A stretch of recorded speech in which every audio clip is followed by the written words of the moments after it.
ओम शांति। ओम शांति। ओम शांति। कल्प पहले माफिक,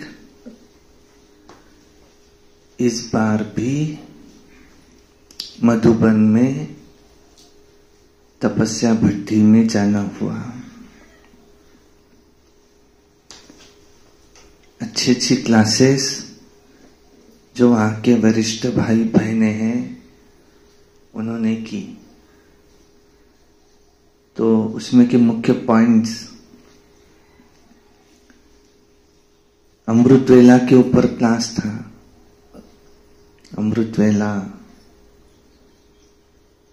में हमारी दिनचर्या कैसी होनी चाहिए और दिनचर्या के साथ अपनी मनचर्या भी बनाओ, ये भी उन्होंने बताया। तो मनचर्या कैसी, अमृतवेला में क्या टचिंग हुआ, मुरली में मेरे लिए क्या क्या पॉइंट्स थी। वो कहने लगे कि जनरली यही सोचते कि मुरली में जो आया ये शायद उसके लिए बाबा ने बताया होगा। नहीं, मेरे लिए आज बाबा ने क्या बताया।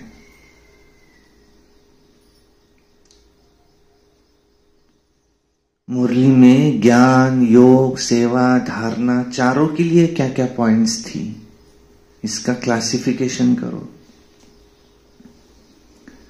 फिर आज नुमा शाम कौन सी मनसा सेवा मुझे करनी है या मैंने की,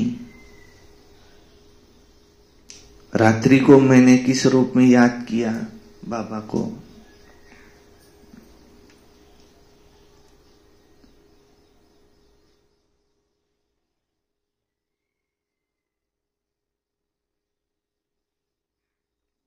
अमृतवेला में उन्होंने बताया कि शिव बाबा उस समय भोले भंडारी के रूप में है। जो भी कुछ बाबा से हम करवाना चाहे काम करवा सकते हैं। जैसे ये अकाउंट वाले रात्रि को काम करते, क्योंकि कहते सर्वर ये तेज है, डाउन नहीं है, क्योंकि उस समय खाली है।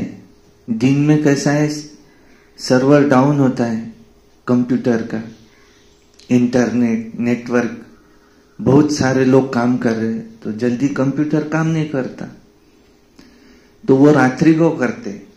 ऐसे ही अमृतवेला में संकल्पों का सर्वर उस समय वो सर्वर शांत है, हम जल्दी बाबा से मुलाकात कर सकते।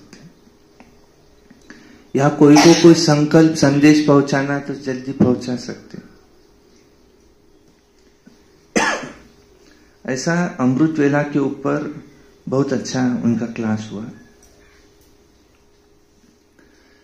फिर ये भी बताया कि आप ऐसे समझो कि हम शांति के अवतार हैं और हम यज्ञ में कुछ देने के लिए आए हैं। क्या? ये शांति, सुख, पवित्रता, इसके वाइब्रेशंस।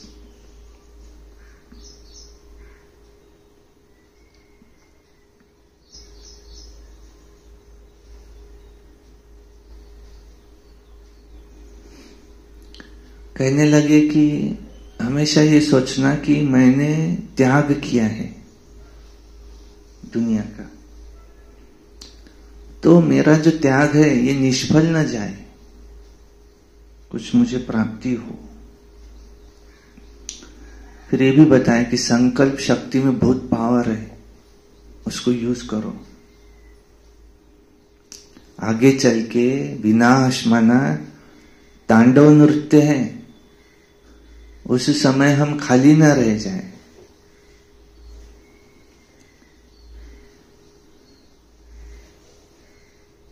कहने लगे मैं इस संसार से जब जाऊं तो कुछ देकर के जाऊं, संसार को ऐसे खाली होकर न जाऊं।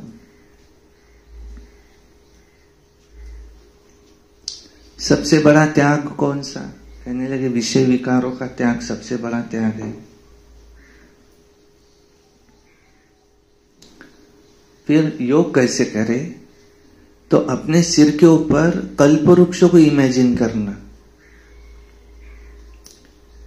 और मैं कल्पवृक्ष के नीचे बैठा हूं, तपस्या कर रहा हूं, और बीज से जो भी पावर निकलकर मुझसे सारे वृक्ष तक पहुंच रही है।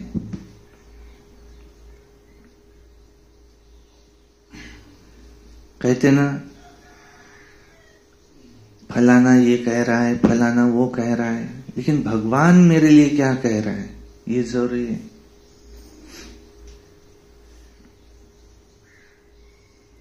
अंत में ये देखा जाएगा कि हमने कितनों को योग्य बनाया, इसका भी काउंटिंग होगा।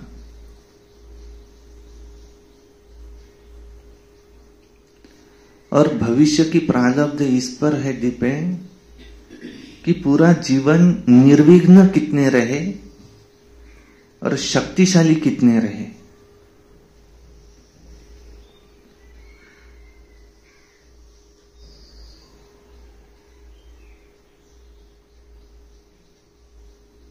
फिर ये भी बताया हमें हमारे इमोशंस पर कंट्रोल करना है।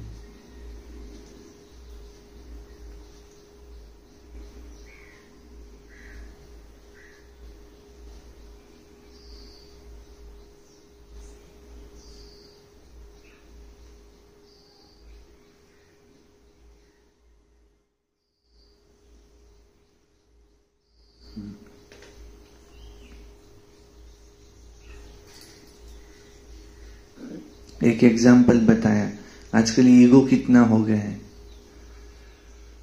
अहंकार के। दो गाड़ियां फोर व्हीलर एक पुल के सामने आ गई, तो पुल पे से एक ही गाड़ी जा सकती, तो इसने कहा तुम पीछे लो, उसने कहा तुम पीछे लो। दोनों में से कोई पीछे लेने के लिए तैयार नहीं है। तो उसने कहा तुम नहीं लेते क्या? जाओ। वो गाड़ी के बाहर निकला और पेपर पढ़ने लगा, मस्त पुल के पास बैठ के। देखो कितना देर तुम रहते तो। अब वो इसके पास आ रहा है, तो उसको क्या लगा, अब ये कहेगा कि तुम भाई मुझे माफ करो, और भले मैं ही पीछे ले लेता, ऐसा ही कहेगा। तो वो इसके पास आया और उसने क्या कहा, तुम्हारा पेपर पढ़ना हो जाए तो मुझे भी देना। तो 2 मिनट का काम है कि अगर गाड़ी पीछे ले ले, दोनों में से एक जन, तो फटाक से काम हो सकता है। लेकिन दोनों पीछे लेने के लिए तैयार नहीं है। भले टाइम जाएगा, अब देख ही लेंगे, लेकिन मैं तो पीछे नहीं हटने वाला। तो इतना ऐसा ईगो बढ़ गया है। मनसा सेवा के 5 प्रकार बताए। संकल्प से संकल्प की सेवा, वृत्ति से वृत्ति की सेवा, स्मृति से स्मृति की सेवा, दृष्टि से दृष्टि की सेवा, स्वरूप से स्वरूप की सेवा। इस पर विचार सागर मंथन करना। हमें बाप समान बनना है हर बात में। हाँ जी, त्याग, तपस्या, सेवा, प्रकृति जीत, ये बाप दादा की विशेषता है।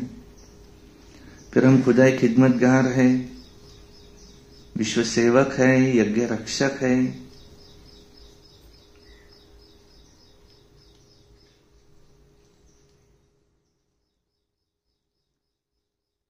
समर्पित जीवन की विशेषता क्या बताया? असंभव को भी संभव करना।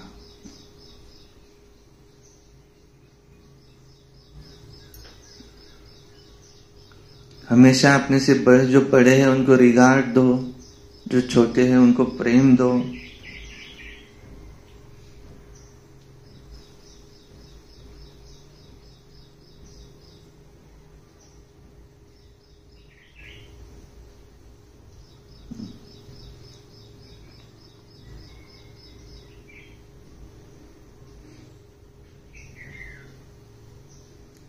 फिर पवित्रता के ऊपर कहा, संपूर्ण पवित्र किसको कहेंगे?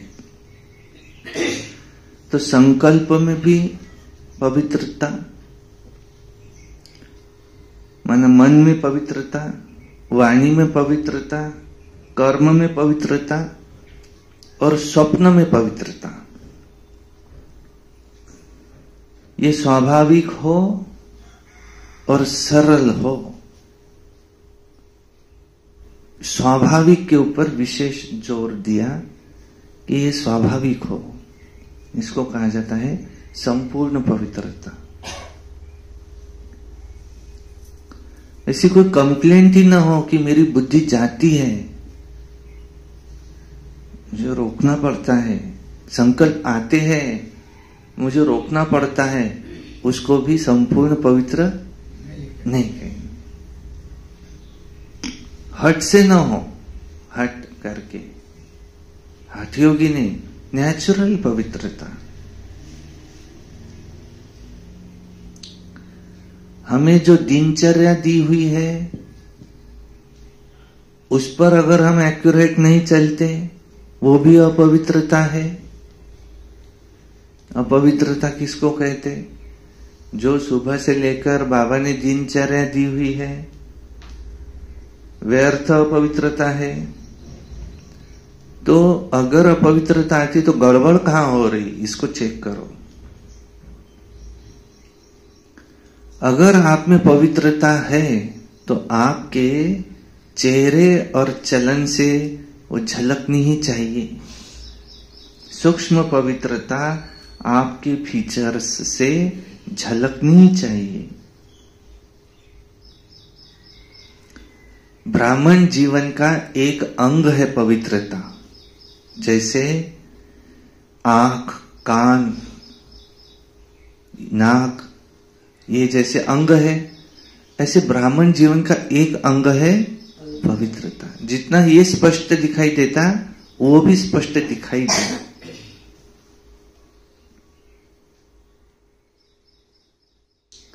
बाबा दुनिया में मेरा चेहरा कैसा देखना चाहता है, ये सोचे। काम जीत का अर्थ बताया, कामना जीत, कोई इच्छा नहीं। इच्छा भी रखना, ये भी काम विकार है। कोई वस्तु, व्यक्ति द्वारा हद की कामना, मैं इस व्यक्ति से रिलेशन रखूं, क्यों? क्योंकि ये मेरी मदद करेगा। मुझे किसी व्यक्ति से कुछ नहीं चाहिए, उसको न मुझे प्रभावित करना है न मुझे उससे प्रभावित होना है। मुझे देने वाला कौन है? एक ईश्वर। उसकी मैं चापलूसी करूं क्योंकि उससे मुझे कुछ मिल जाए, ये भी अपवित्रता है।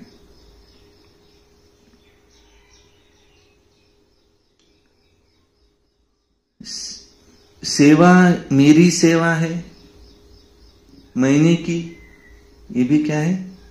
अपवित्रता। मैंने की, ये भी अपवित्रता है।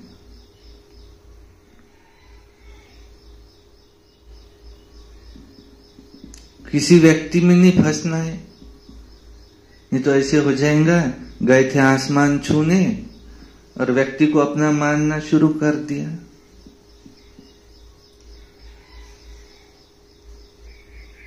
किसी से दुश्मनी रखना, ये भी अपवित्रता है।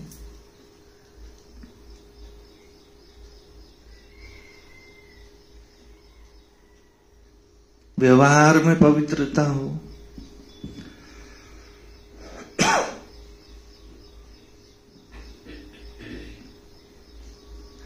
हम विश्व कल्याणकारी हैं, ऐसे तो नहीं है ना? विश्व कल्याणकारी और माइनस सो एंड सो, वो छोड़ के बाकी सबके कल्याणकारी, ऐसे तो नहीं है ना? सर्व के कल्याणकारी है। जो शुद्ध पवित्र आत्मा है किसी के प्रभाव में नहीं आती। अगर जैसे सूर्य और चांद के बीच में अगर पृथ्वी आ जाए तो ग्रहण लगता है ना, ऐसे शिव बाबा और मेरे बीच में तीसरा कोई अगर आ जाए तो ये ग्रहण है माया का। तो मेरे और बाबा के बीच में कोई ना आए, यह अपवित्रता है। कहाँ लगाओ कहाँ झुकाओ, अपवित्रता है। गुणग्राही जरूर बनना है, द्वेष रखना, ईर्ष्या रखना, खटास अपवित्रता है। ईर्ष्या से फिर दो बातें होती, जिद और सिद्ध। हमारे को जो हद की प्राप्ति हुई है उसका नशा, यह अपवित्रता है। किसी को ये कहना अब मैं तुमको देख लूंगा, अपवित्रता है। अपमान की फीलिंग अपवित्रता है। 3 बिंदुओं की स्मृति न रहना अपवित्रता है। किसी से कुछ छिपाना अपवित्रता है।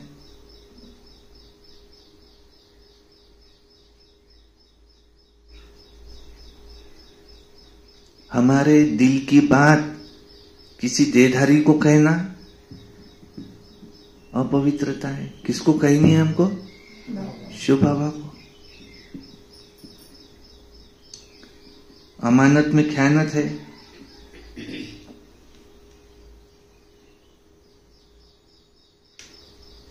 सर्व के प्रति शुभ भावना रखना, ये पवित्रता है। हमारी जो फाउंडेशन है ये कोई व्यक्ति न हो, ज्ञान हमारी फाउंडेशन है। हमारा फाउंडेशन क्या है? ज्ञान। कोई व्यक्ति न हो।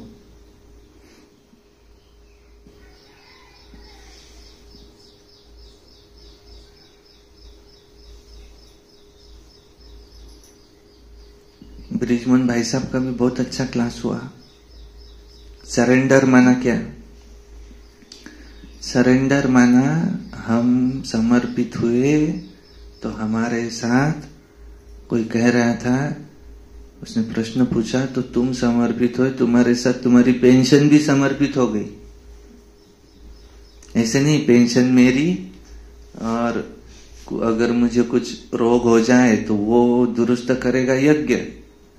अब पेंशन मेरी है नहीं, हम सरेंडर माना हमारे साथ हमारा सब कुछ सरेंडर है, यज्ञ में दे दिया हमने। अच्छा, ऐसे बढ़िया बढ़िया क्लासेस हुए, अच्छे अच्छे अनुभव हुए। हर बार जाते बाबा कुछ एम देता स्वोन्नति के लिए। ऐसे कुछ एम दिए बाबा ने, उस एम को हमको पूरा करना है, हमारी स्थिति बनानी है और हमें वापस धर्मराज की सजाओं से मुक्त होकर के जाना है।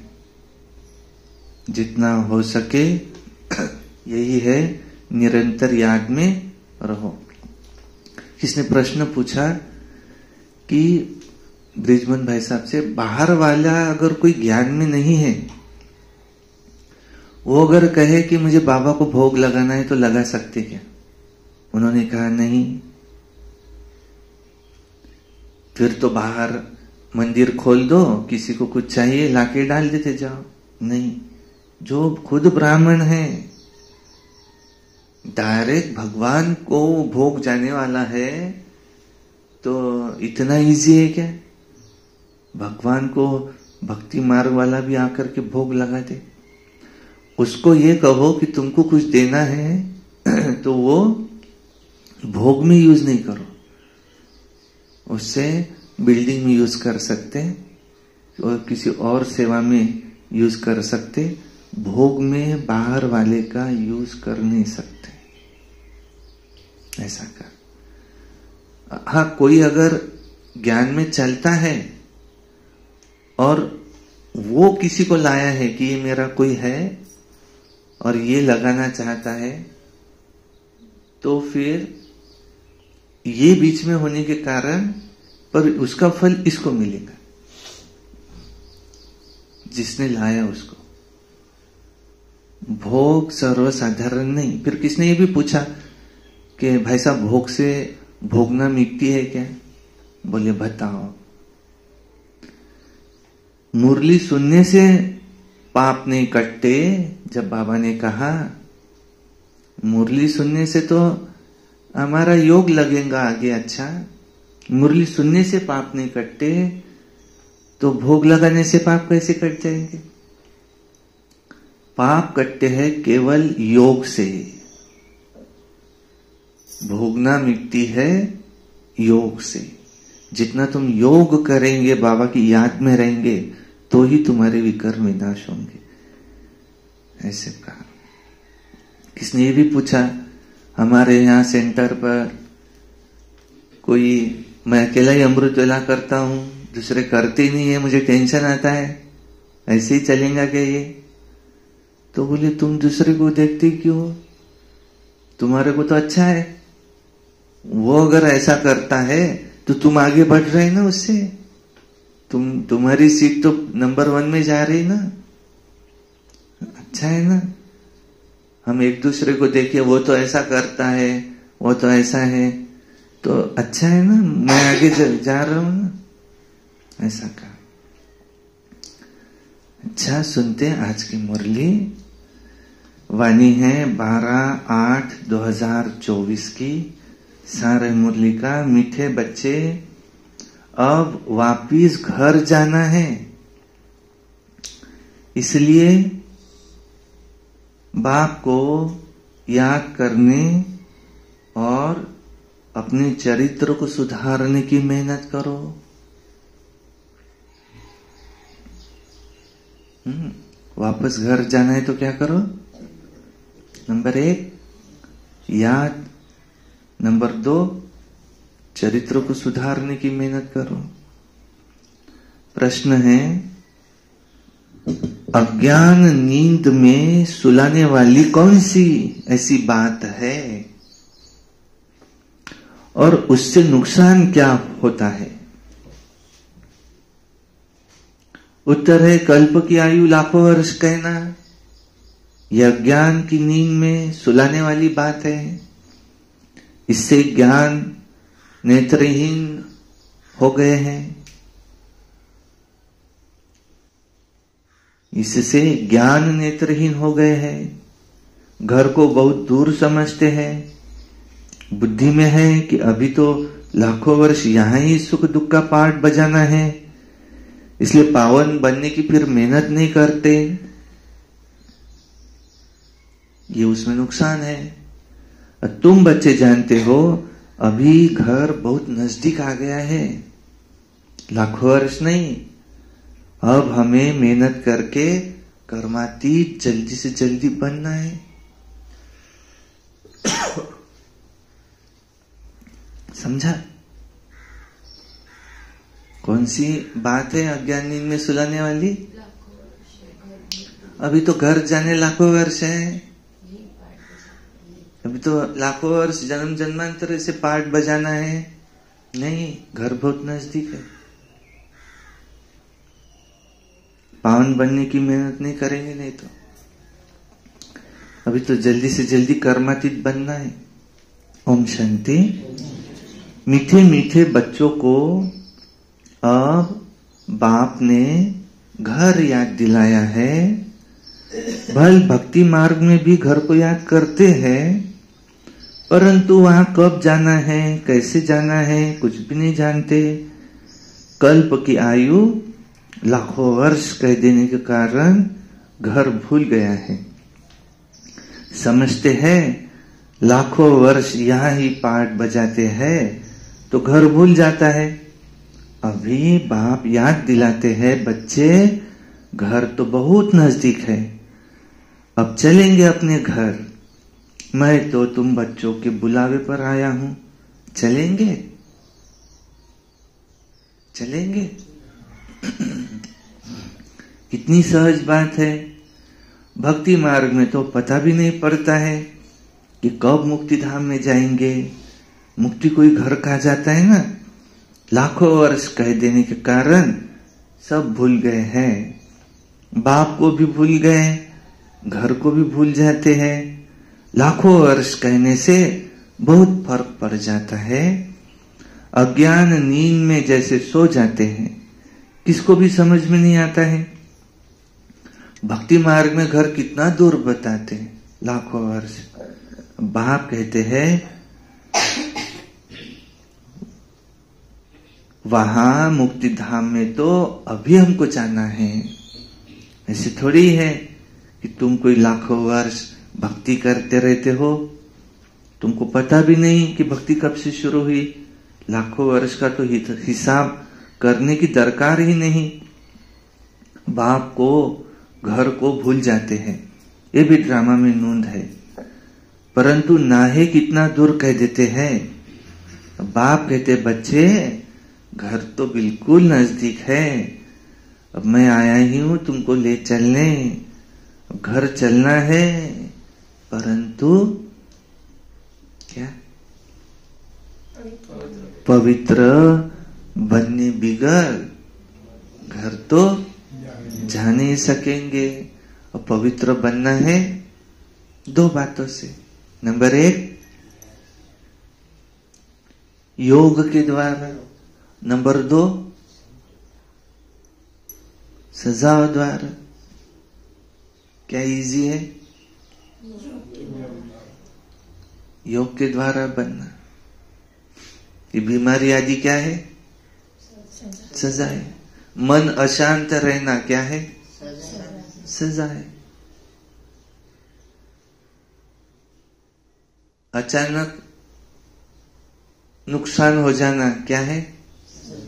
सजा है। उसके कारण मन अशांत रहना सजा है। बाकी धर्मराजपुरी में तो और कड़ी सजाएं हैं। तो पवित्र तो जरूर बनना है।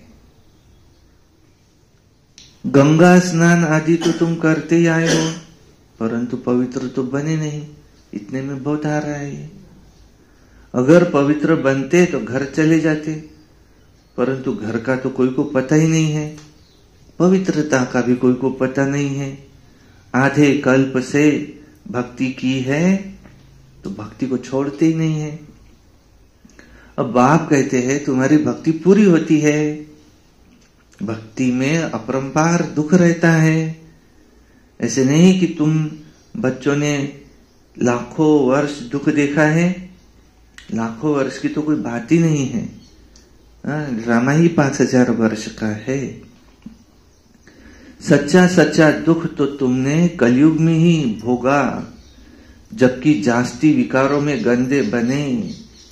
पहले जब रजों में थे तो कुछ समझ थी, अभी तो बिल्कुल ही बेसमझ हो गए हो।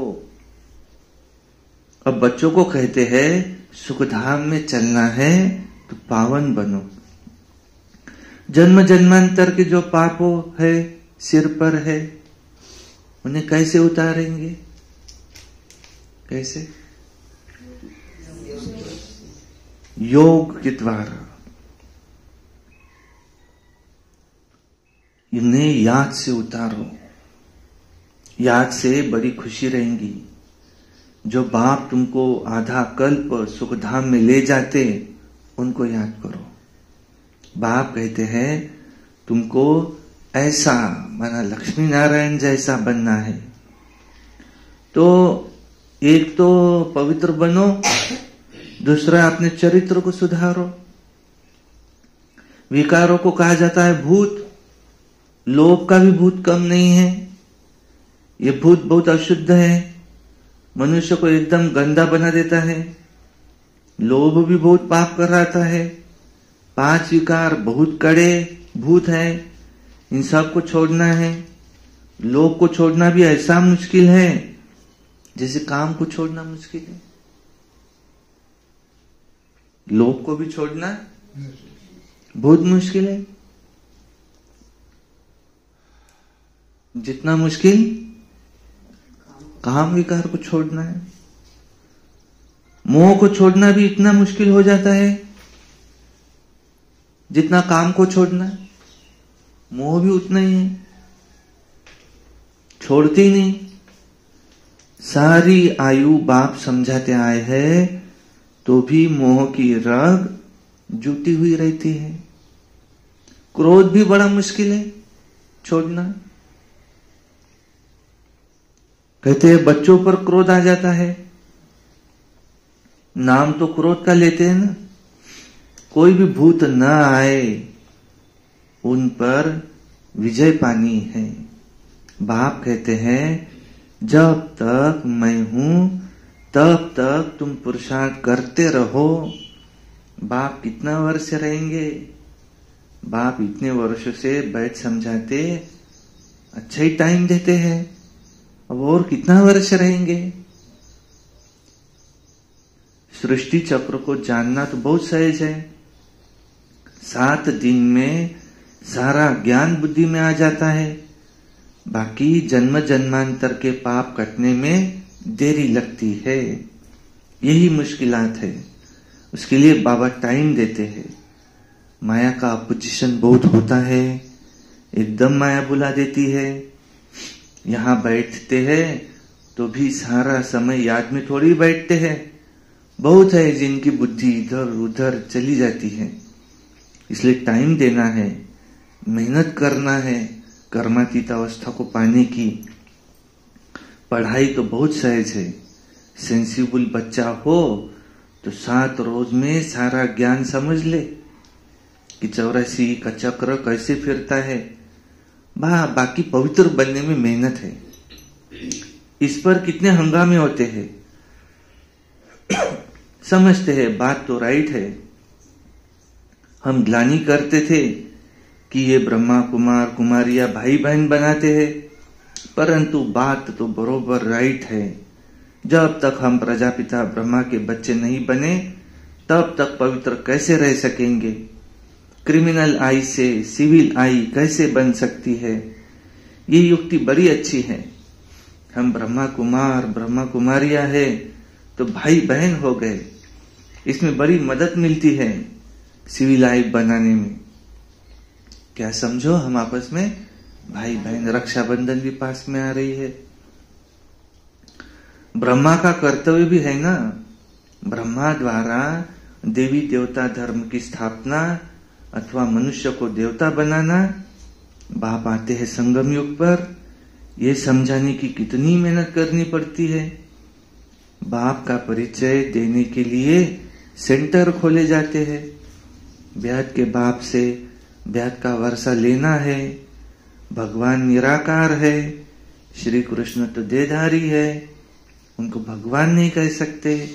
कहते भी है भगवान आकर के भक्ति का फल देंगे, परंतु भगवान का परिचय कहाँ है? कितना तुम समझाते हो फिर भी समझते नहीं। देहधारी पुनर्जन्म में आते हैं जरूर। अब उसको वर्षा मिल न सके, किसी देहधारी से किसी को वर्षा मिल न सके। देहधारियों को वो तो जन्म मरण में आते हैं। आत्माओं को वर्षा मिलता है एक परमपिता परमात्मा से। कोई मनुष्य को जीवन मुक्ति दे न सके। ये वर्षा पाने के लिए तुम बच्चे पुरुषार्थ कर रहे हो। उस बाप को पाने के लिए तुम कितना भटकते थे। पहले तो सिर्फ एक शिव की पूजा करते थे और कोई तरफ जाते नहीं थे, तो वह थी अव्यभिचारी भक्ति। औरों के मंदिर उस समय इतने नहीं थे, और अभी तो ढेर चित्र है, ढेर मंदिर है, कोई का भी मंदिर बनाते रहते हैं। भक्ति मार्ग में तुमको कितनी मेहनत करनी पड़ती है। तुम जानते हो शास्त्रों में कोई गति सदगति का रास्ता है नहीं, वो तो एक बाप ही आकर के बताते हैं। भक्ति मार्ग में कितने मंदिर बनाते रहते हैं। वास्तव में मंदिर सिर्फ होते हैं देवी देवताओं के, और कोई मनुष्य का मंदिर बनता नहीं, क्योंकि मनुष्य तो पतित है। पतित मनुष्य पावन देवताओं की पूजा करते हैं। भले है वे भी मनुष्य, परंतु वे पवित्र है, उनमें दैवी गुण है। जिनमें दैवी गुण नहीं है वो उनकी पूजा करते हैं। तुम खुद ही पूज्य थे, फिर पुजारी बने हो। मनुष्य की भक्ति करना 5 तत्वों की भक्ति करना है। शरीर तो 5 तत्वों का बना हुआ है ना। अब बच्चों को मुक्ति धाम में चलना है, जिसके लिए इतनी भक्ति करते हैं। अब अपने साथ में ले चलता हूं, तुम फिर सतयुग में चले जाएंगे। बाप आए ही है पतित दुनिया से पावन दुनिया में ले चलने, और पावन दुनिया है दो, एक है मुक्ति, दूसरी है जीवन मुक्ति। बाप कहते मीठे मीठे बच्चों, मैं कल्प कल्प संगम युग पर आता हूं। तुम भक्ति मार्ग में कितने दुख उठाते हो। गीत भी है, भक्ति मार्ग के लिए चारों तरफ लगाए फेरे, फिर भी हरदम दूर तेरे। तो दूर रहे किससे? बाप से दूर रहे। बाप को ढूंढने के लिए जन्म बाई जन्म फेरे लगाए, परंतु फिर भी बाप से दूर रहे। इसलिए तो बुलाते, हे पतित पावन, आओ आकर हमको पावन बनाओ। तो बाप के सिवाय कोई बना नहीं सकता। वे कहते लाखों वर्ष का खेल है, ये तो 5000 वर्ष का ही खेल है। ड्रामानुसार हर एक पुरुषार्थ करते हैं। जिस प्रकार कल्प पहले किया उसी प्रकार करेंगे। उस अनुसार फिर यहाँ राजधानी स्थापन हो रही है। सब एक जैसा पढ़ेंगे नहीं, ये पाठशाला है, राजयोग की पढ़ाई है। जो देवी देवता धर्म के होंगे वही निकल आएंगे। मूल वतन में भी जो संख्या है वो एक्यूरेट होंगी, कम जास्ती नहीं हो सकती। नाटक में एक्टर्स का अंदाज बिल्कुल पूरा है, परंतु फिर भी समझते नहीं। जितने भी है उतने एक्यूरेट है। फिर भी वो आकर पाठ बजाएंगे, फिर तुम आते हो नई दुनिया में, बाकी सब फिर वहां चले जाएंगे परम धाम में। अभी कोई गिनती करे तो कर सकते हैं कि कितने एक्टर्स हैं। अभी बाप तुमको बहुत गुह्य गुह्य बातें, पॉइंट्स बताते हैं।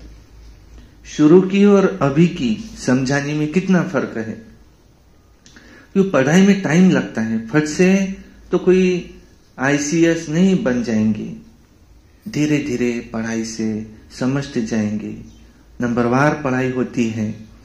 बाप कितना सहज कर समझाते हैं, जो मनुष्यों की बुद्धि में बैठ सके। दिन प्रतिदिन नई नई पॉइंट समझाते रहते हैं। अब बाप कहते हैं मुझ पतित पावन बाप को याद करो, तुमने ही बुलाया है। हे पतित पावन, आओ आकर के हमको पावन बनाओ। तो मैं आया हूं, मुझे याद करो, पावन बनो। अपने को आत्मा समझो, मां में कम याद करो, तो तुम सत्व प्रधान बन जाएंगे। फिर तुमको यहां आना नहीं पड़ेगा। अभी ब्रिजमोहन भाई साहब का क्लास शुरू था, प्रश्न उत्तर। एक भाई ने प्रश्न पूछा कि अभी जो शरीर छोड़ करके गए, जैसे दादिया वगैरह, कोई एडवांस पार्टी में गए, शरीर छोड़ के नया जन्म लिया, तो क्या वो उनका 85वां जन्म था? तो ब्रिजमोहन भाई साहब ने उत्तर क्या दिया?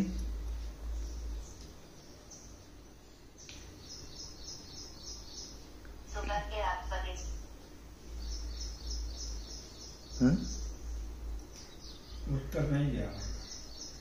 जन्म तो नहीं किया। क्या वो उनका 85वां जन्म था?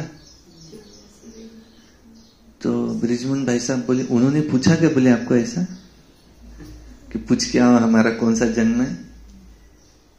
बोले नहीं, तो तुम अपना देखो ना। बोले उनका क्या कुछ सोचते, सिलेबस के बाहर नहीं जाओ। बोले सिलेबस में ही रहो। ये प्रश्न सिलेबस के बाहर का है।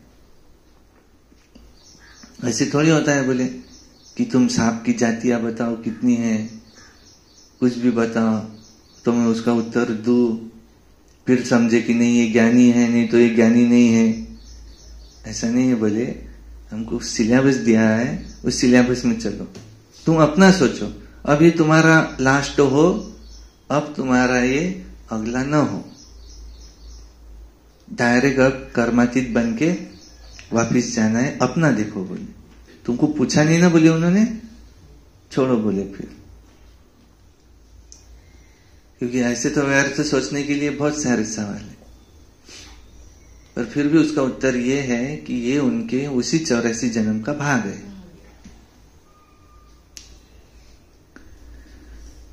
तो फिर अपने को आत्मा समझ, मामेकम याद करो तो तुम सतो प्रधान बन जाएंगे। फिर यहां आना पड़ेगा पाठ बजाने। बाप कहते हैं आत्मा पतित बनी है, इसलिए पतित पावन बाप को याद करते रहो। पावन बनने के लिए कितना वंडर है, इतनी छोटी सी आत्मा कितना पाठ बजाती, क्या कहेंगे कुदरत। उनको देखा नहीं जाता। कोई कहते हम परमात्मा का साक्षात्कार करें, बाप कहते इतनी छोटी बिंदी का तुम साक्षात्कार क्या करेंगे। मैं जानने लायक हूं, बाकी देखना तो मुश्किल है। मुझे देखने की क्या इच्छा, बिंदी, मुझे जानो। आत्मा को ये सब कर्मेंद्रियां मिली हुई है पाठ बजाने, इतना पाठ बजाती, वंडर है। कभी भी आत्मा घिसती नहीं। अविनाशी ड्रामा बना हुआ, ये अविनाशी बना बनाया ड्रामा कब बना पूछ नहीं सकते। इसको अनादि कहा जाता। मनुष्य से पूछो रावण को कब से जलाते आए, शास्त्र कब से पढ़ते आए, कहते थे अनादि, पता नहीं, मुझे हुए है ना। ये भी बहुत आ रहा है, रावण को वर्ष वर्ष जलाते, बड़ा बड़ा करके जलाते, बाप बैठ समझाते, हूबहू जैसे बच्चों को पढ़ाते हैं। अब तुम जानते हो हम बिल्कुल बेसमझ थे, फिर बेहद की समझ आ गई। वो होती हद की पढ़ाई, यह है बेहद की पढ़ाई। आधा कल्प है दिन, आधा कल्प है रात। एक ही जन्म तुम रिंचक भी दुख नहीं पा सकते। कहते हैं ना, शल तुम्हारा बाल भी बाका न हो, माना कोई दुख न दे, तो नाम ही है उसका सुखधाम। यहां तो सुख है नहीं, क्योंकि मूल बात है पवित्रता की। कैरेक्टर्स अच्छे चाहिए। बच्चों को हर बात क्लियर समझाई जाती है, नुकसान और फायदा होता है ना। अभी तो बाप कहते फायदे की बात ही छूटी, अभी तो नुकसान ही नुकसान होने का है। विनाश का समय आ रहा है, उस समय देखना क्या क्या होता है। बरसात नहीं होती तो अनाज की कितनी महंगाई हो जाएंगी। भले कितना भी कहते हैं 3 वर्ष के बाद भी बहुत अनाज होगा, फिर भी अनाज बाहर से मंगाते तो रहते हैं। तो ऐसा समय आएगा जो एक दाना भी मिल नहीं सकेगा, इतनी आपदाएं आनी है। इसको कहते ईश्वरीय आपदाएं। बरसात नहीं पड़ती, अकाल जरूर पड़ेगा। सभी तत्व आदि बिगड़ने वाले हैं। बहुत जगह तो बरसात नुकसान भी कर देती है। अब तुम बच्चे जानते हो, बाप आदि सनातन देवी देवता धर्म स्थापन कर रहे हैं। तुम्हारी एम ऑब्जेक्ट है यहाँ। फिर से तुमको नर से नारायण बनाते हैं। ये बेहद का पाठ बेहद का बाप ही पढ़ाते हैं। जो जैसा पढ़ेगा ऐसा पद पाएगा। बाप तो पुरुषार्थ कराते हैं, पुरुषार्थ कर्म करेंगे तो पद भी कम पाएंगे। टीचर भी स्टूडेंट को समझाएंगे ना, दूसरे को जब आप समान बनाते तो मालूम पड़ता है ये अच्छी रीति पढ़ते हैं, पढ़ाते हैं। तो मूल बात है याद की यात्रा। सिर पर पापों का बोझा बहुत है, कहते मुझे याद करो तो तुम्हारे पाप भस्म होंगे। यहां है रूहानी यात्रा। छोटे बच्चे को भी सिखलाओ कि शिव बाबा को याद करो, उनका भी हक है छोटे बच्चे का। ये नहीं समझेंगे कि अपने को आत्मा समझ बाप को याद करना है, नहीं सिर्फ शिव बाबा को याद करेंगे। परंतु मेहनत करने से कल्याण हो सकता है। सिर्फ शिव बाबा को याद नहीं करना है, अपने को आत्मा समझ शिव बाबा को, अपने पिता को, अपने टीचर को, अपने सद्गुरु को याद करना है। ये संगम युग है, ये याद करना है। संगम युग के 15 दिन भी बहुत कमाल कर सकते हैं।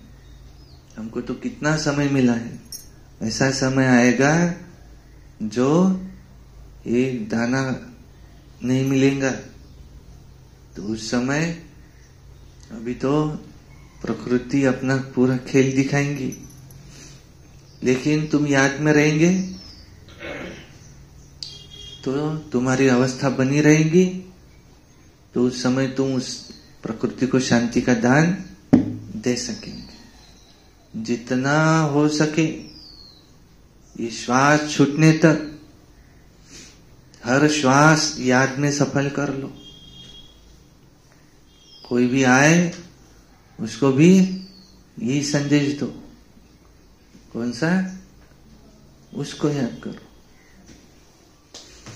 बाकी मुख्य है ही याद। फिर है दैवी गुण, वो भी धारण करने हैं। फिर है तुमको जो पढ़ा है, जो समझा है, औरों को भी समझाना है।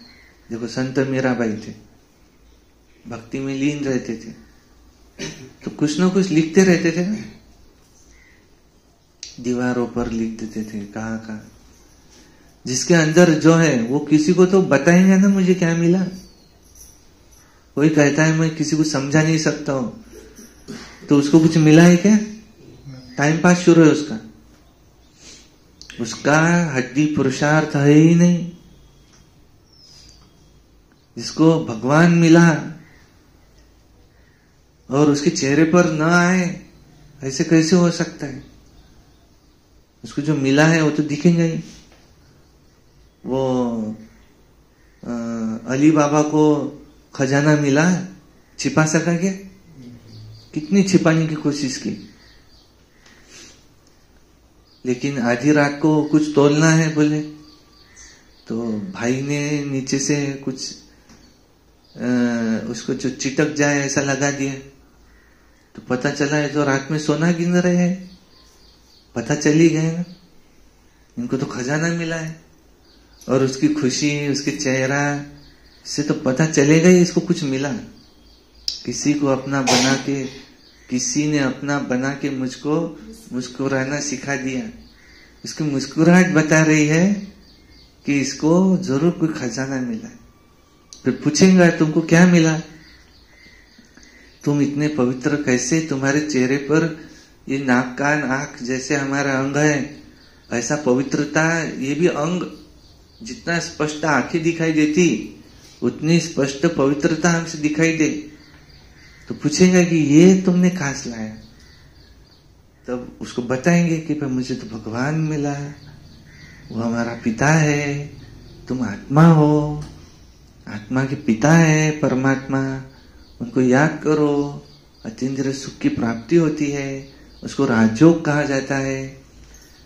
भाई ज्ञान कहाँ है?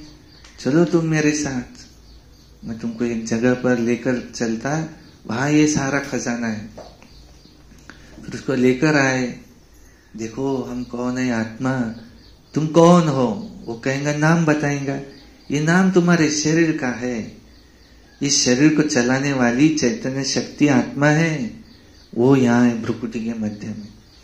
जैसे कार में ड्राइवर होता है, ऐसे तुम ड्राइवर हो, इस शरीर कार है। फिर पूछो आत्मा कहां से आई? कहेंगे पता नहीं, 3 लोक हैं, ये साकार मनुष्य लोक, बीच में सूक्ष्म लोक, उससे ऊपर है परम धाम, परलोक, ब्रह्मलोक, निर्वाण धाम, शांति धाम, मुक्ति धाम।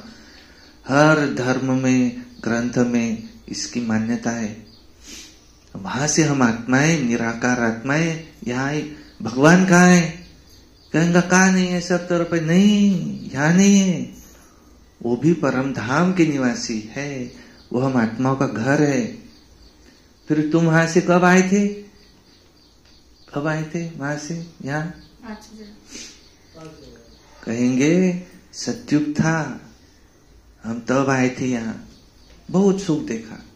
1250 वर्ष सतयुग चला, हमने 8 जन्म लिए, फिर त्रेता युग आया, फिर हमने 12 जन्म लिए, पर हमारी कला कम होती गई। फिर आया द्वापर युग, हमने 21 जन्म लिए, फिर कलाएं कम हुई, 8 कला, उसकी जगह विकार आए, काम क्रोध लोभ मोह अहंकार। इसके कारण दुख हुआ, भगवान को याद किया, फिर शिव का साक्षात्कार हुआ, शिव के मंदिर बनाए, उसकी पूजा करते थे एक की, उसको कहा जाता अव्यभिचारी भक्ति। इसलिए जितने भी शिवलिंग है, 12 ज्योतिर्लिंग पुरातन है, इससे सिद्ध होता उस समय अव्यभिचारी भक्ति थी। फिर जो हम देवी देवताएं थे, हमको ही हमारे साक्षात्कार होने लगे, फिर हम ही हमारी पूजा करने लगे, देवी देवताओं के, लक्ष्मी नारायण के, राधे कृष्ण के मंदिर बनाए, उनकी पूजा करने लगे, फिर शास्त्र लिखे, भक्ति में बहुत भटके। जैसे जैसे दुख बढ़ता गया, भगवान को ढूंढना शुरू किया, शांति मिली नहीं। फिर कलयुग आया 1250 वर्ष में, इसमें हमने 42 जन्म लिए, और इसी कलयुग के आखिरी के 100 वर्ष से संगम युग के, ये जो अभी युग चल रहा है वो संगम युग 1936 से ही शुरू हो गया था। अभी तो देखो 88 साल हो गए, अब 12 साल रह गए, संगम युग खत्म हो जाएगा। फिर से हर बात साइकिल में है ना, दिन के बाद रात, रात के बाद दिन, जनवरी के बाद दिसंबर, फिर जनवरी, सोमवार के बाद रविवार, फिर सोमवार, ऐसे सतयुग, त्रेता, द्वापर, कलयुग, फिर से सतयुग आएगा। अब ये लाखों वर्ष नहीं है, बस अभी आया क्या आया, 12 वर्ष रह गए, फिर से सतयुग आएगा, उसकी स्थापना का कार्य शुरू है। गीता में लिखा हुआ है ना, अनेक धर्मों का विनाश, एक सत्य धर्म की स्थापना। यदा यदा ही धर्म से, जब धर्म की ग्लानि होती है, भगवान को आना पड़ता है, वो निराकार है, अजन्य, अभोक्ते, अकर्ता है, फिर जन्म नहीं लेते, जन्म मरण रहित है, तो किसी के तन में आएंगे, तो वो आते हैं प्रजापिता ब्रह्मा के तन में, फिर वो यहाँ मुंज जाते, इन्होंने अपना ही लाया, इनके तन में क्यों, दूसरे की क्यों नहीं, क्योंकि यही सतयुग में नारायण थे, यही त्रेता में श्री राम थे, यही द्वापर में राजा विक्रमादित्य थे, और यही बहुत भाव भक्ति करने वाले दादा लेखराज, इनके 84 जन्म सबसे पहले हुए। सतयुग में 8, त्रेता में 12, द्वापर में 21, कलयुग में 42, संगम पर 1। ऐसे वर्ण है, सतयुग में देवता, त्रेता में क्षत्रिय, द्वापर में वैश्य, कलयुग में शूद्र, अभी संगम में जो ब्रह्मा के मुख वंशावली सच्चे सच्चे, वो किसी भी जाति का हो, ब्रह्मा ने उसको अडॉप्ट किया और वो हुआ ब्राह्मण। तो इनका नाम शिव बाबा ने रखा, प्रजापिता ब्रह्मा। इनके द्वारा नए युग की स्थापना का कार्य शुरू है। इनका ही एक रूप है शंकर, हम सबका भी रूप है तपस्वी रूप। जब हम ऐसे बन जाएंगे तो फिर हमारी सबकी तीसरी आंख खुल जाएंगी आत्मा की, तो उधर विनाश शुरू हो जाएंगे, तीसरा महायुद्ध। और आज हम आसार भी देख रहे हैं, देखो न्यूज में क्या दिखता है, बाहर देश में कब तीसरा महायुद्ध शुरू हो जाए, भारत में गृह युद्ध कब शुरू हो जाए बता नहीं सकते। सब कुछ रुका हुआ है। बाबा कहते हैं मेरा चुटकी का काम है, बस ऐसा करो तो विनाश शुरू हो जाए। लेकिन बच्चे बने नहीं है, अभी अपने धंधे धोरी में अपने ही, तुमको विघ्न विनाशक बनना है औरों के, और तुम अपने ही विघ्न विनाशक बनने के लिए का पुरुषार्थ कर रहे हो। तुमको सर्व का विघ्न विनाशक, विश्व कल्याणकारी बनना है, वो स्थिति अभी आई नहीं। तो तब तक आ जाए, कम से कम उन्होंने कहा सतयुग की आखिरी की लोक संख्या 2 करोड़, त्रेता की शुरुआत वो तो बताओ, वो भी फटाफट आखिरी में बन जाएंगी। बहुत काल का पुरुषार्थ, बहुत काल का प्रारब्ध है। और फिर एक एक इस पे सीढ़ी का चित्र, अद्भुत रहस्य, कल्प वृक्ष का चित्र, राजयोग एक दिन में कैसे समझेंगे? धीरे धीरे एक बात समझाते समझाते उसकी बुद्धि में पूरा बैठ जाएगा। अब आगे मुरली रोज की, उस पर चिंतन, वो आपने भेजे थे ना, गए थे यवतमाल में, कल फोन आया, 7 लेसन हो गए, अब योग भी लगा रहे, सेवा भी मिल गई उनको, मस्त सेवाएं भी कर रहे, अच्छे भाई भेजे, बोले बहुत सेवा कर रहे। तो ऐसा हर एक को पढ़ना भी है, औरों को पढ़ाना है। सेवा का प्रत्यक्ष फल क्या है? खुशी। उसको किसी को समझाए, हमको खुशी मिलती, हमारा भी लिंक जुड़ती भगवान से।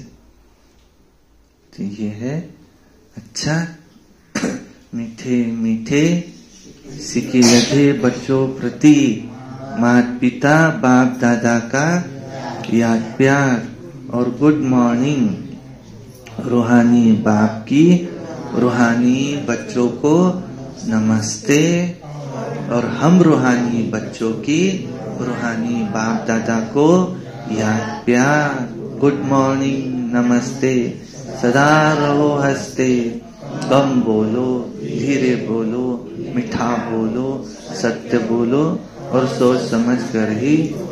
शुक्रिया। वाह वाह वाह वाह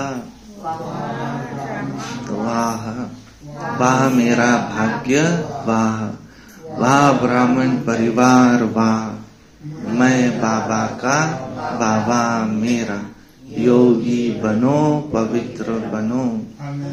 रोज अमृत वेला, रोज प्रातः मुरली, सारा दिन याद में रहकर सर्विस, सायंकाली 6:30 से 7:30 योग, रात्रि सोने से पहले याद का चार्ट,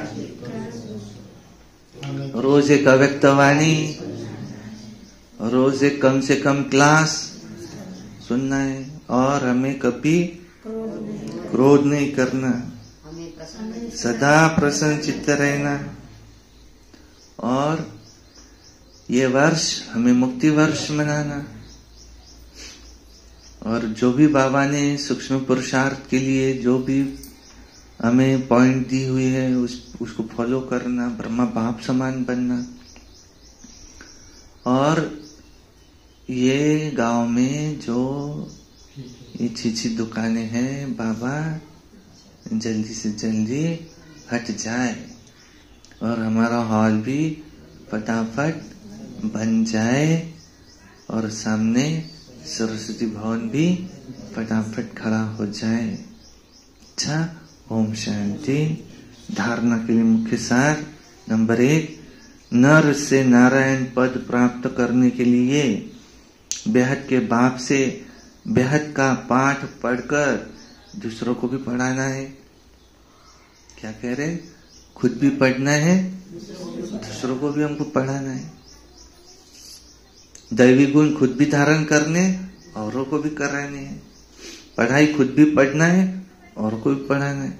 योग खुद भी लगाना है, औरों को भी लगवाना है। आप समान बनाने की सेवा करनी है।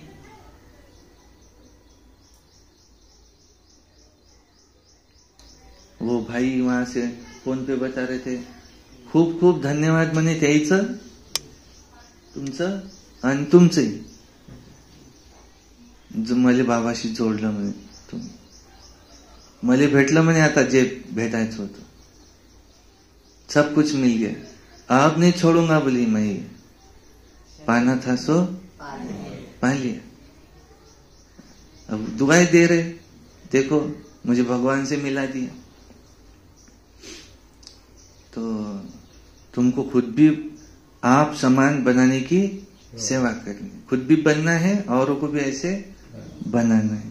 दूसरा है लोभ मोह की जो रगे है उनको निकालने की मेहनत करनी है। अपने चरित्र को ऐसा सुधारना है जो कोई भी भूत अंदर में प्रवेश होने न पाए। वरदान, भगवान और भाग्य की स्मृति से औरों का भी भाग्य बनाने वाले खुशनुमा खुशनसीब भव। कौन सी स्मृति रखो? मुझे कौन मिला? भगवान। और अपने भाग्य की स्मृति से औरों का भी भाग्य बनाने वाले खुशनुमा खुशनसीब भव। अमृत वेले से लेकर रात तक अपने भिन्न भिन्न भाग्य को स्मृति में लाओ और यही गीत गाते रहो, वहां मेरा भाग्य, वहां जो भगवान और भाग्य की स्मृति में रहते हैं वही औरों को भाग्यवान बना सकते हैं। ब्राह्मण माना ही सदा भाग्यवान, सदा खुशनसीब। किसी की हिम्मत नहीं जो ब्राह्मण आत्मा की खुशी कम कर सके।